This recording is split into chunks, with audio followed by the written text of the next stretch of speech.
আসুন আজ এমন এক সময়ে ফিরে যাই যখন পৃথিবীর বুকে জন্ম নিচ্ছিল এক প্রাচীন আর রহস্যময় সভ্যতা, যেখানে তৈরি হচ্ছিল বেদ উপনিষদের মতো কালজয়ী সব গ্রন্থ।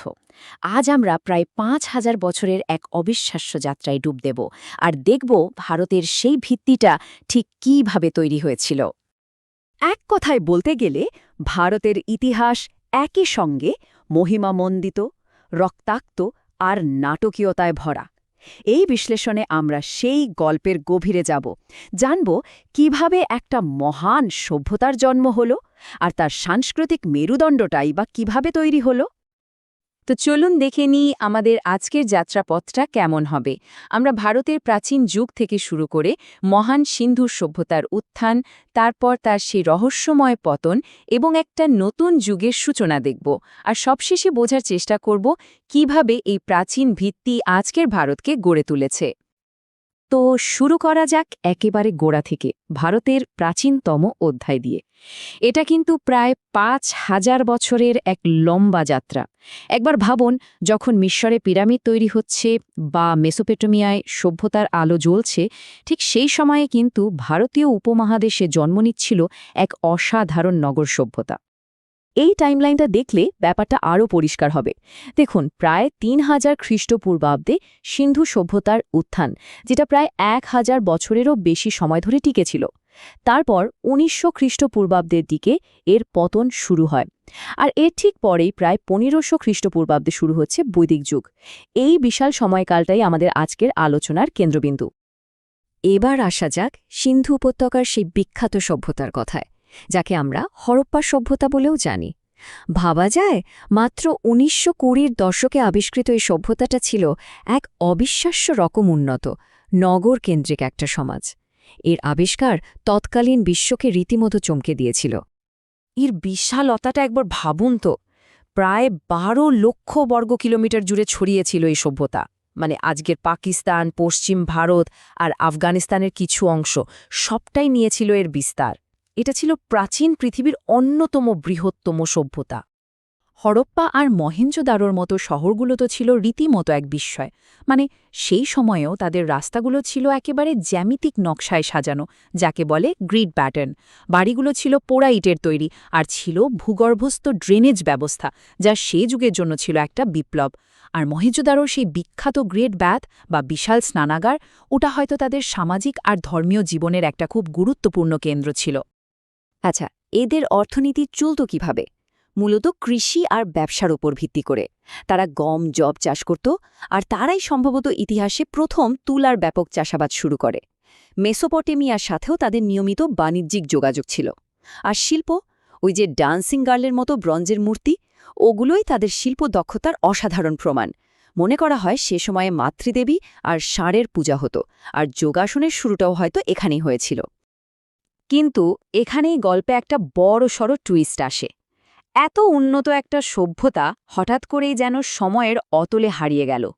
সিন্ধু সভ্যতার এই রহস্যময় পতন আজও গবেষকদের কাছে একটা বিরাট ধাঁধা। চলুন সেই রহস্যের গভীরে একটু ঢোকা যাক।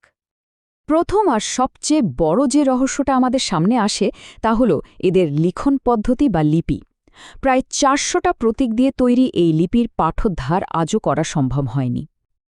একবার শুধু ভাবুন, এই লিপির মধ্যে কি কি লুকিয়ে থাকতে পারে। তাদের সাহিত্য, আইনকানুন, ধর্মীয় বিশ্বাস, তাদের দৈনন্দিন জীবনের গল্প, কত কি! যদি কোনোদিন এর পাঠোদ্ধার করা যায়, আমরা হয়তো এক সম্পূর্ণ নতুন ইতিহাস জানতে পারব। আর দ্বিতীয় রহস্যটা আরও বড়। খ্রিস্টপূর্ব ১৯০০ সালের দিকে এসে এদের এত বড় বড় শহরগুলো কেন পরিত্যক্ত হয়ে গেল?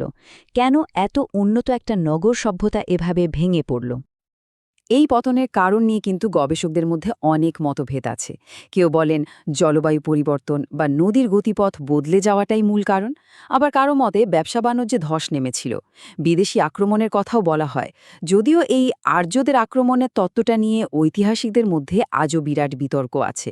আসলে সম্ভবত কোনো একটা নির্দিষ্ট কারণে নয়, বরং এই সব কিছুর মিলিত প্রভাবেই হয়তো এই মহান সভ্যতার পতন ঘটেছিল। সিন্ধু সভ্যতার শেষের সঙ্গেই কিন্তু উপমহাদেশের গল্প শেষ হয়ে যায়নি, বরং এক নূতন অধ্যায় শুরু হয়েছিল। প্রায় 1500 খ্রিস্টপূর্বাব্দে আর্য নামে এক নতুন জনগোষ্ঠীর আগমন ঘটে, যা এই অঞ্চলের ইতিহাসকে চিরদিনের জন্য বদলে দেয়। এই দুটো সভ্যতার মধ্যে পার্থক্যটা ছিল আকাশ আর পাতালের মতো। একদিকে সিন্ধু সভ্যতা, যেটা ছিল নগরকেন্দ্রিক, স্থিতিশীল আর বণিক কেন্দ্রিক। অন্যদিকে বৈদিক সভ্যতা ছিল মূলত গ্রামীণ, পশুপালক আর যোদ্ধানির্ভর। তাদের ভাষা থেকে শুরু করে জীবনযাত্রা সবকিছুই ছিল একদম আলাদা। আর্যদের হাত ধরেই যে নতুন যুগ শুরু হলো তাকে আমরা বৈদিক যুগ বলি। আর এই যুগটাই কিন্তু আজকের ভারতের ধর্ম, দর্শন, ভাষা আর সামাজিক কাঠামোর একদম গোড়াপত্তন করে দিয়েছিল। এর প্রভাব আজও ভারতীয় সংস্কৃতিতে ভীষণভাবে প্রেজেন্ট। এই যুগের সবচেয়ে বড় অবদান কি ছিল? নিঃসন্দেহে বেদ। বেদ শব্দটার আক্ষরিক মানেই হল জ্ঞান।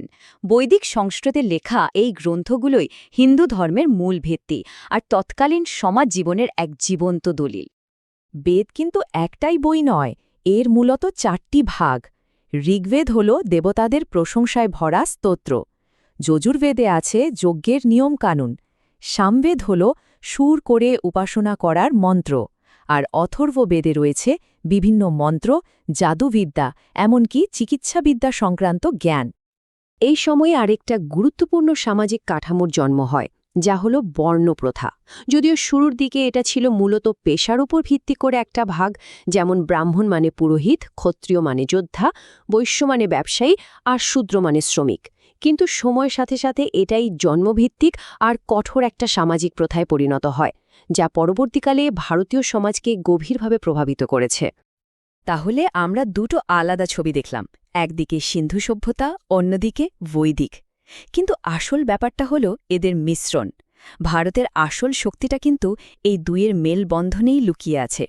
চলুন দেখি কিভাবে এই দুই সভ্যতার উত্তরাধিকার মিলেমিশে আজকের ভারতের ভিত্তিটা তৈরি করেছে। ঠিক তাই, নতুন যে সংস্কৃতিটা তৈরি হলো সেটা কিন্তু আর্য বা অনার্য কারোর একার ছিল না, বরং এটা ছিল আর্য এবং এখানকার স্থানীয় অনার্য সংস্কৃতির এক অসাধারণ ফিউশন। আর্যরা এখানকার মানুষের অনেক রীতিনীতি, বিশ্বাসকে নিজেদের মধ্যে গ্রহণ করেছিল, যা এক সম্পূর্ণ নতুন পরিচয়ের জন্ম দেয়। এর ফলে আমরা একটা মিশ্র উত্তরাধিকার পাই। দেখুন, সিন্ধু সভ্যতা থেকে এসছে নগর পরিকল্পনার ধারণা, কৃষির বিভিন্ন পদ্ধতি আর শিল্পের ঐতিহ্য। আর বৈদিক যুগ থেকে আমরা পেয়েছি সংস্কৃত ভাষা, কর্মফল ও পুনর্জন্মের মতো দার্শনিক চিন্তা, যজ্ঞের মতো ধর্মীয় আচার আর সামাজিক কাঠামো। আসলে এই দুটো প্রাচীন যুগ, সিন্ধু আর বৈদিক, একসাথে মিলেই তৈরি করেছে উপমহাদেশের সেই সাংস্কৃতিক মেরুদণ্ড, যার উপর ভিত্তি করে আজকের ভারত দাঁড়িয়ে আছে। মানে এই ইতিহাসটা হারিয়ে যায়নি, বরং এটা এক জীবন্ত উত্তরাধিকার হয়ে আজও বয়ে চলেছে। আর এখানেই আমরা আজকের আলোচনাটা শেষ করছি একটা বড় প্রশ্ন রেখে। এই যে 5000 বছরের পুরনো ভিত্তি, এটা কিভাবে ভারতের বর্তমান আর ভবিষ্যৎকে রূপ দিচ্ছে এবং আগামী দিনেই বা কিভাবে দেবে? উত্তরটা হয়তো ভারতের জটিল বর্তমানের মধ্যেই কোথাও লুকিয়ে আছে।